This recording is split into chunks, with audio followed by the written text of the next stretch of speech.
Durham police are warning Oshawa residents about a man convicted of murder who's been released on a 3-day unescorted temporary absence permit. CTV's John Musselman has more on the public's concerns. Durham Regional Police say 65-year-old Darren Scott Ray, a convicted murderer, has been released into the community on a 3-day pass as part of his parole process. It's called a 72-hour unescorted temporary absence permit. He was convicted back in 1987 of murdering a 14-year-old Toronto teen. His release is not sitting well with Oshawa residents.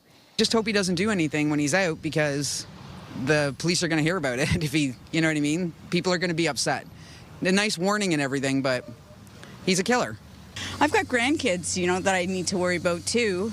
I don't worry so much about myself. Not directly to myself, but generally people should be concerned, I would think. How can we reassure the community? Very easily. We can tell you that, very specifically, we have officers in place that will ensure that this person or persons under the dangerous offender, title that are released back into the community are being checked and monitored for their conditions. And those are very stringent conditions. Conditions of the pass include remaining in Durham region, not consuming alcohol, or being in the presence of anyone under the age of 18 unless accompanied by a responsible adult.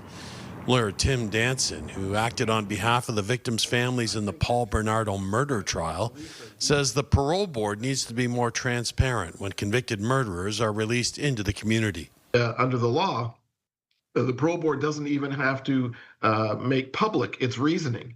And that needs to be changed. And we should also be having access to transcripts of the parole hearings so the public can evaluate for themselves whether the system is working. And in my experience, the system is not working for the 5% of federal offenders who have life sentences and have committed murder.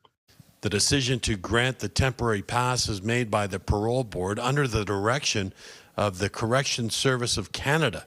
After 72 hours, Ray will be required to report back to a correctional facility.